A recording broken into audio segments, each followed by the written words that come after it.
السلام عليكم ورحمة الله. يا رب دايما تكونوا بخير وبسعادة دايما يا رب. هنعمل كده مع بعض الكبدة الاسكندراني بكل سهولة. نسمي الله ونبدأ كده. نقول لكم النهاردة كده معانا كده نص كيلو من الكبدة. طبعا الكبدة انا مش بحب اغسلها. لو انت بتحبي تغسليها دي حاجة ترجعلك، بس بتبقى مزفرة. فطبعا انا جبت كده ليمونتين كبار.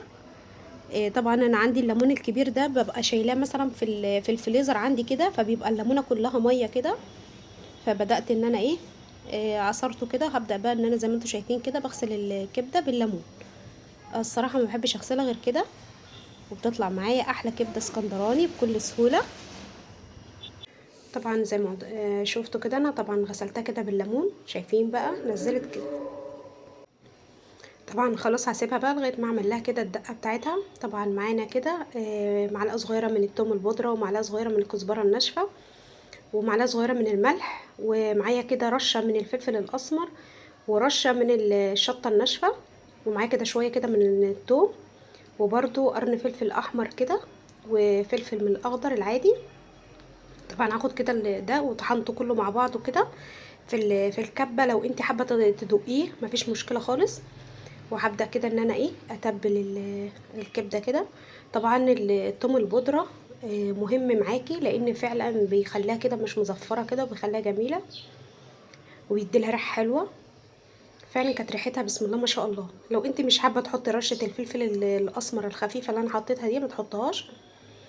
وطبعا معايا كده فلفل شويه كده من الحامي، وفلفل كده من اللي هو الفلفل العادي. وطبعا كده حطيت الطاسه هسخنها كويس، وحطيت كده شويه كده من الزيت.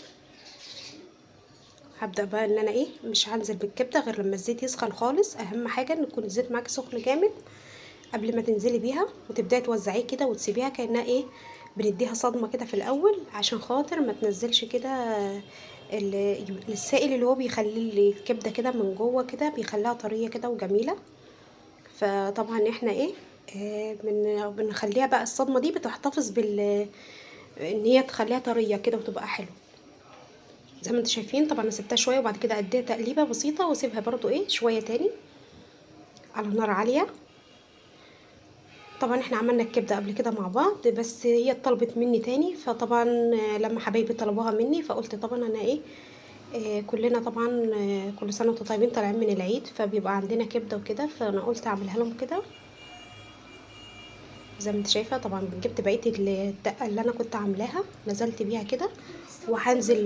وهنزل كده بالفلفل. كمية الفلفل بقى انت بتحبي قد ايه تحطي الفلفل زي ما انت عايزة. احنا بصراحة بنحب فيها الفلفل كتير، بس فعلا كانت طالعة ريحتها بسم الله ما شاء الله. كانت ريحتها جميلة جدا، الاولاد بقى فرحانين بريحتها. انا على طول بعملها لهم كده وبتعجبهم، تبقى جميلة جدا زي ما انتوا شايفين. اهم حاجة ما تنسوش بقى اللايك، ولو انت جديدة في القناة معايا ما تنسينيش بقى بالاشتراك الجميل بتاعك كده، تنوريني. طبعا انا جبت كده هحط كده شويه كده من الخل بعد ما خلاص هي استوت معايا. وهي طبعا هتاخد رشه تاني من الملح، ولو حابه تحطي من اللي هي الشطه تاني، رشه شطه تاني براحتك خالص على حسب ما انت بتحبي. وطبعا هعمل بقى السندوتشات كده. قدميها بقى مع عيش فينو، قدميها مع عيش بلدي. لو اولادك بيحبوها بمكرونه ممكن تقدميها مع المكرونه. وطبعا اولادي بيحبوا جنب منها كده شويه بطاطس محمره. طبعا دي حاجة ترجع لك انتي. يا رب النهاردة يكون الفيديو كده خفيف عليكم وعجبكم، والسلام عليكم ورحمة الله.